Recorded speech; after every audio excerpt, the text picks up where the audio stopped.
इस वक्त अमित शाह एक प्रेस कॉन्फ्रेंस कर रहे हैं, आपको सीधे लेकर चलते हैं। करेंगे एक प्रकार से ये नया संसद भवन प्रधानमंत्री जी की दूरदर्शिता का प्रमाण है, जो नए भारत के निर्माण में हमारी सांस्कृतिक विरासत, परंपरा और सभ्यता को आधुनिकता से जोड़ने का एक सुंदर प्रयास है। इस नई संरचना को रिकॉर्ड समय में बनाने के लिए करीब करीब 60,000 के आसपास श्रम योगियों ने अपना योगदान दिया है। इस अवसर पर प्रधानमंत्री जी ये सभी श्रम योगियों का सम्मान भी करेंगे। इसके साथ साथ एक और महत्वपूर्ण घटना होने जा रही है, जिसकी आपको सूचना देने के लिए आज मैं यहां उपस्थित हुआ हूं। इस अवसर पर एक ऐतिहासिक घटना पुनरावर्तित हो रही है, एक ऐतिहासिक परंपरा पुनर्जीवित भी हो रही है। अभी स्क्रीन पर आप एक सुंदर वस्तु को देख रहे हैं। राजसी लगती है वस्तु, इसके पीछे युगों से जुड़ी छिपी है। इसको तमिल में सेंगोल कहा जाता है और इस शब्द का अर्थ संपदा से संपन्न और ऐतिहासिक है। आज मैं आप सभी को इसको साझा करने के लिए यहां पर उपस्थित हुआ हूं। यह एक हमारी बहुत पुरानी सभ्यता से जुड़ी हुई प्रथा है, जिसकी गहरी जड़ें देश की परंपराओं में समाहित है। आजादी के अमृत महोत्सव में प्रधानमंत्री जी ने जो कुछ लक्ष्य तय किए थे, उसमें एक लक्ष्य हमारी ऐतिहासिक परंपराओं का सम्मान और उसका पुनः जागरण भी था। ये सेंगोल उसी लक्ष्य की परिपूर्ति के लिए आज मैं आपके सामने इसकी इंफॉर्मेशन को लेकर आया हूं। ये घटना जुड़ी है आजादी की क्षण के साथ। 14 अगस्त 1947 की रात को एक बहुत महत्वपूर्ण, ऐतिहासिक और अनोखी घटना ने आकार लिया था, जिसकी 75 साल के बाद आज देश के अधिकांश नागरिकों को जानकारी नहीं है। यह सेंगोल जो अभी आपने स्क्रीन पर देखा था, उसने हमारे इतिहास में एक अहम भूमिका निभाई है और ये सेंगोल अंग्रेजों से भारतीयों के साथ सत्ता के हस्तांतरण का एक प्रतीक बना था। इस घटना के ऐतिहासिक महत्व को जानने के बाद आप सभी को आश्चर्य होगा कि इतने सालों तक ये हमारे सामने क्यों नहीं आई। जब इसकी जानकारी प्रधानमंत्री जी को मिली, इस पर गहराई से विचार करने के बाद प्रधानमंत्री जी ने इसकी गहन जांच के आदेश दिए और फिर निर्णय लिया कि गौरवमयी प्रसंग को ध्रुव तारे के समान, परंपराओं के ध्रुव तारे के समान देश के सामने रखना चाहिए। इसीलिए हमारे नए संसद भवन के लोकार्पण के दिन को चुना गया। अब मैं थोड़ा इस घटना के बाद में आपको बताऊंगा। 14 अगस्त 1947 की रात को लगभग 10:45 पर पंडित जवाहरलाल जी के ने विशेष रूप से तमिलनाडु से आए हुए अधिनम से सेंगोल को स्वीकार किया था। उन्होंने इसे अंग्रेजों से भारत को सत्ता प्राप्त करने के प्रतीक के रूप में पूर्ण विधि विधान के साथ स्वीकार किया था। पंडित नेहरू ने 14 अगस्त की रात को अपने निवास पर कई नेताओं की उपस्थिति में सेंगोल स्वीकार कर सत्ता के हस्तांतरण की प्रक्रिया को एक प्रकार से पूरा किया था, जिनमें श्री राजेंद्र प्रसाद भी थे, जो बाद में हमारे राष्ट्रपति बने। ये घटना क्यों और कैसे हुई, हम सब जानते हैं कि सन 47 में भारत को आजादी देने का जब निर्णय हुआ, तब लॉर्ड माउंटबेटन को ये प्रक्रिया को निर्विघ्न समाप्त करने के लिए भारत के वाइसरॉय बनाकर भेजा गया। जब ये प्रक्रिया करने का समय आया, तब लॉर्ड माउंटबेटन, क्योंकि इंग्लैंड से आते थे, इनको हमारी सांस्कृतिक और पारंपरिक व्यवस्थाओं की जानकारी नहीं थी। उन्होंने पंडित जवाहरलाल नेहरू जी को यह प्रश्न किया कि ब्रिटिश से भारतीयों के हाथ में सत्ता का हस्तांतरण के प्रतीक के रूप में कौन सा विशिष्ट परंपरागत समारोह का आयोजन किया जाना चाहिए।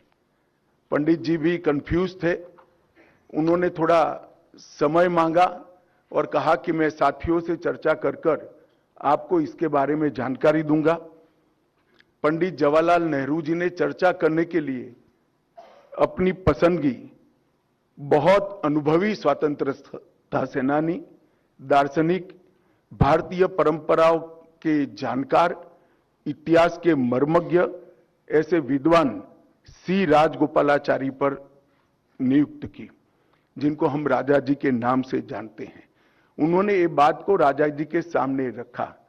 राजा जी ने अनेक पुराने ग्रंथों का अभ्यास कर, अनेक प्रक्रियाओं को स्टडी कर साम्राज्यों के समय में सत्ता के हस्तांतरण की प्रक्रिया का एक सटीक इतिहास रेखांकित कर इस सेंगोल की प्रक्रिया को चिन्हित किया और पंडित नेहरू को बताया कि हमारे यहां हमारी परंपरा में इस सेंगोल के माध्यम से सत्ता के हस्तांतरण की प्रक्रिया को अधिकृत किया गया है।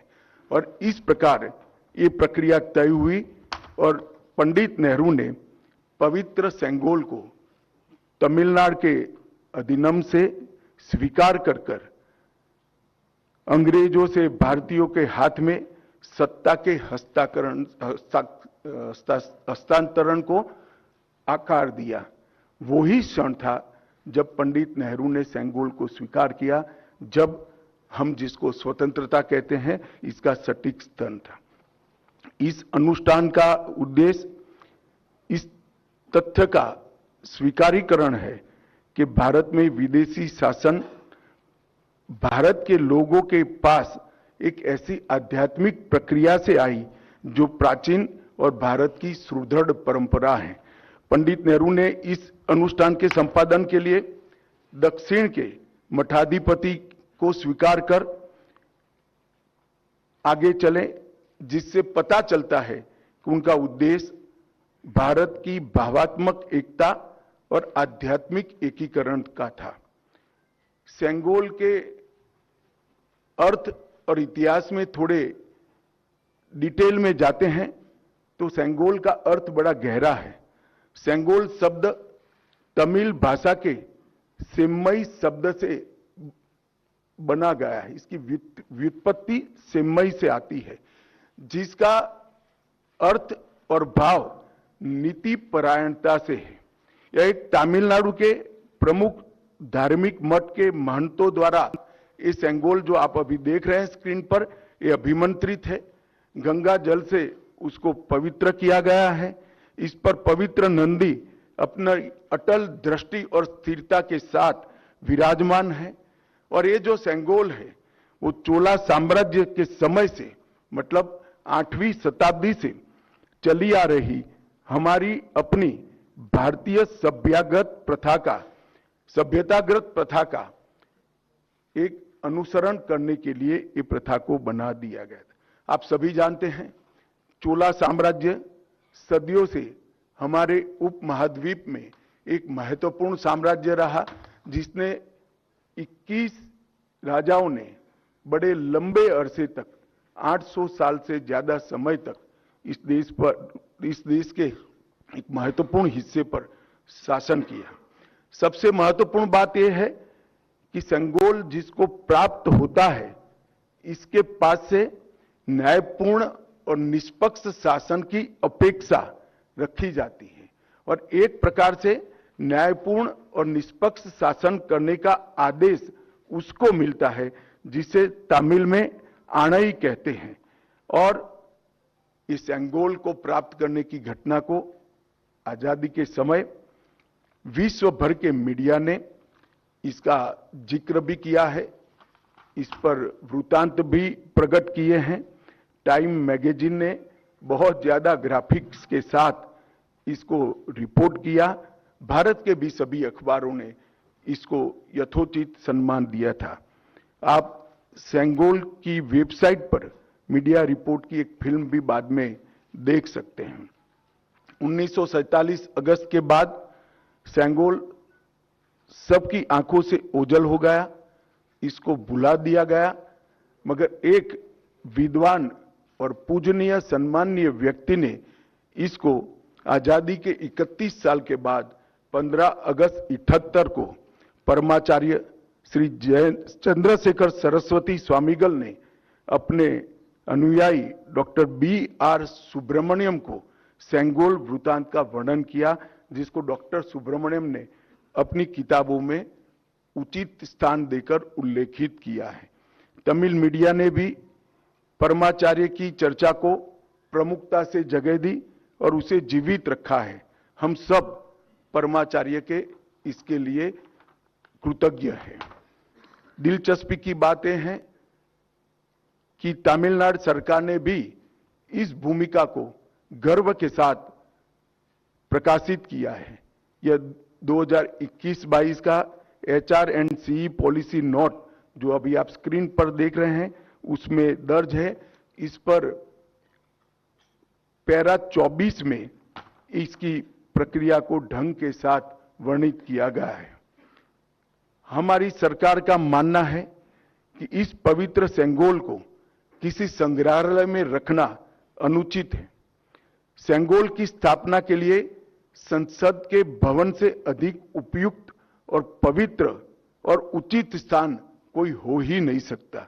इसलिए जब संसद भवन का देश को समर्पण होगा, उसी दिन आदरणीय प्रधानमंत्री नरेंद्र मोदी जी बड़ी विनम्रता के साथ तमिलनाडु से आए हुए अधिनियम से सेंगोल को स्वीकार करेंगे और अत्यंत आदरपूर्वक माननीय लोकसभा के अध्यक्ष के आसन के समीप सम्मान के साथ इसको स्थापित करेंगे। मैं मानता हूं कि भारतीय परंपराओं से जुड़ने का एक विरल और महान क्षण होगा। नए भारत को हमारी परंपराओं के साथ, हमारे इतिहास के साथ और हमारे अध्यात्म के साथ उसी क्षण से एक नया अनुसंधान होगा। सेंगोल की स्थापना 1947 की भावनाओं को फिर से एक बार अविस्मरणीय बनाएगी।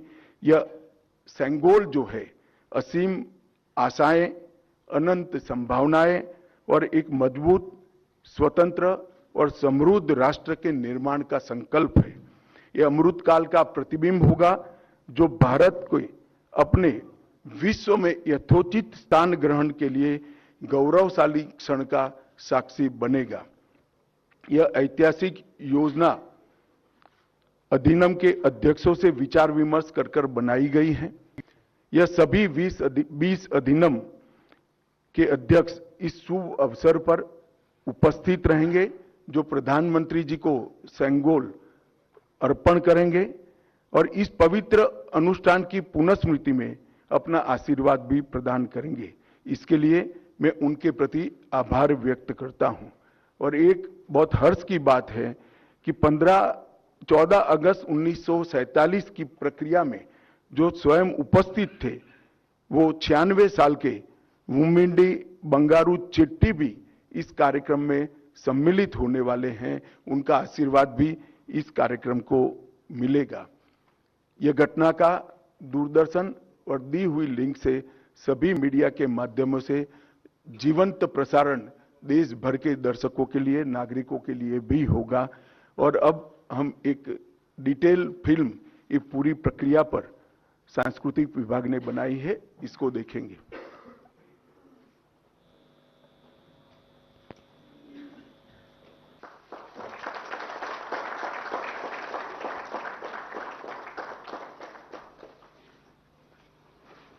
बहुत बहुत धन्यवाद, शुक्रिया माननीय गृह एवं सहकारिता मंत्री जी, इस महत्वपूर्ण कार्यक्रम के बारे में जानकारी देने के लिए, वेबसाइट लॉन्च करने के लिए। अब सेंगोल से जुड़ी तमाम जानकारियां आप मीडिया बंधुओं के साथ भी साझा की जाएंगी।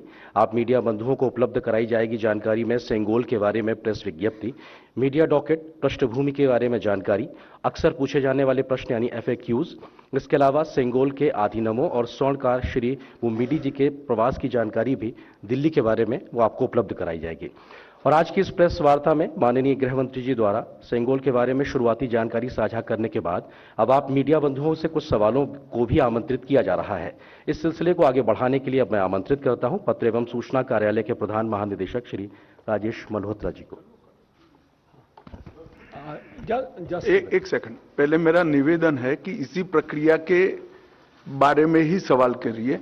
मैं नहीं चाहता कि कोई राजनीतिक बात आज के महत्वपूर्ण प्रसंग में आए। मैं आपको मिलता ही रहता हूं।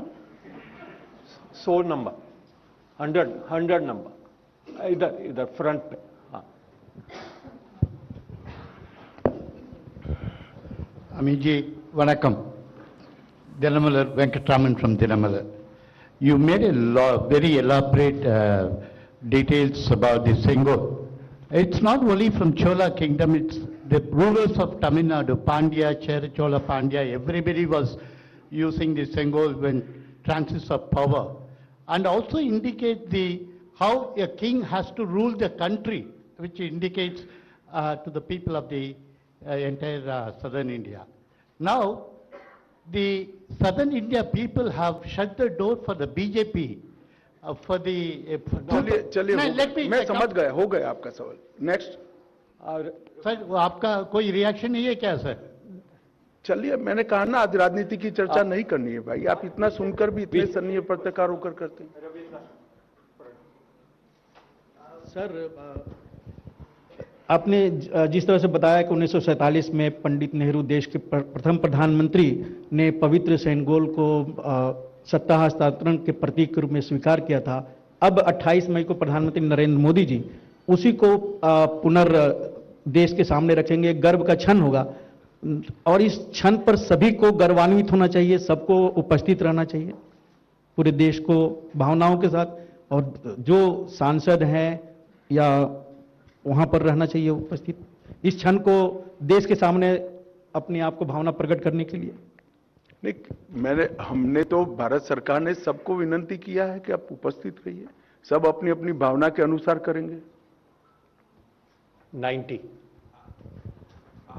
सर, ये वही सिंगोल है जो जवाहरलाल नेहरू जी ने लिया था या नया बना है? और अगर नया है तो पुराना वाला कहाँ है? यही सिंगोल है जो जवाहरलाल नेहरू जी को दिया गया था जी।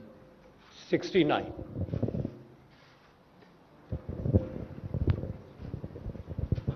सर, जैसा आपने कहा कि यही सिंगोल है जो 1947 में दिया गया था, लेकिन ये अब तक था कहाँ और क्या पिछली सरकारों ने इसको खोजने की कोशिश किया या फिर पार्लियामेंट में लाने की कोई भी कोशिश की? इलाहाबाद के संग्रहालय में था, वहां स्थित था, उसको वहां से यहां लाया गया है। 100।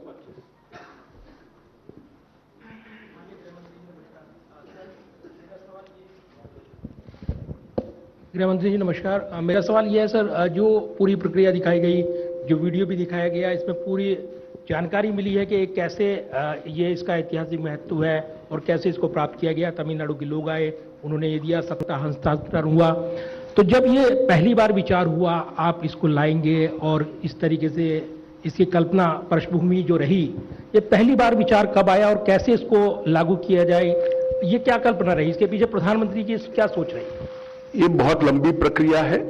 इसकी जानकारी मिलने के बाद, जैसा मैंने बात बताया, प्रधानमंत्री जी ने पूरे रिसर्च करने के ऑर्डर दिए और जब रिसर्च कर पूरी चीज तथ्य के साथ सामने आई, तब ये उचित माना गया कि जब संसद के नए भवन का निर्माण भी हो चुका है और उसका समर्पण भी हो रहा है राष्ट्र को, तो उसी वक्त उसको सम्मान के साथ हमारे लोकतंत्र के मंदिर में प्रस्तापित किया जाए।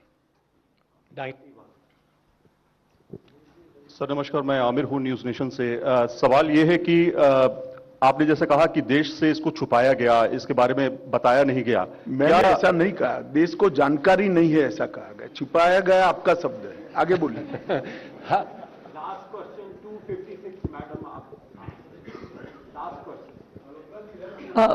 सर मैं इधर 256 सर मैं ये पूछना चाहती हूँ कि इसको पुनर्स्थापित करने के पीछे क्या लक्ष्य है, और क्योंकि देश ने इतनी बड़ी परंपरा से अब तक अछूता रहा है, तो ये जन जन तक पहुंचे, तो इसके लिए क्या कुछ किया जाएगा? देखिए, लक्ष्य बहुत स्पष्ट उस वक्त भी था और आज भी स्पष्ट है। सत्ता का हस्तांतरण सिर्फ हाथ मिलाने से और एक दस्तावेज पर हस्ताक्षर करने से नहीं होता है। सत्ता का हस्तांतरण तब होता है जब सत्ता यहाँ की परंपराओं से चलेगी, यहाँ की परंपराओं के साथ जुड़ी रहेगी और हमारी संस्कृति के आधार पर, इसके मूल ढांचे पर नई आधुनिक जरूरियातों को ध्यान में रखते हुए चलेगी। तो ये सेंगोल का नए संसद भवन में स्थापन इसी बात का द्योतक है जो जवाहरलाल नेहरू जी ने उस वक्त 14 अगस्त को महसूस की थी। 4 number last question. Sir Amod हूँ टीवी 9 भारतवर्ष से। एक जो संगोल के हस्तांतरण की प्रक्रिया थी और इसको ले जाकर म्यूजियम में रख दिया गया था, अब इसको पुनर्स्थापित करने की कोशिश जो की जा रही है, लेकिन इसको पुनर्स्थापित करने से क्या आपको लगता है कि जो इसको एक नया लोगों को जानने का मौका मिलेगा संगोल के बारे में, और जो अभी आज के डेट में राजनीति की जा रही है संसद भवन को लेकर, उसको थोड़ा कम बल मिलेगा इससे? देखिए, सेंगोल को किसी राजनीति से नहीं छोड़ना चाहिए। यह एक भाव का प्रतीक है कि शासन न्यायपूर्ण तरीके से चले, नीति के अनुसार चले और कर्तव्य के रास्ते पर चले।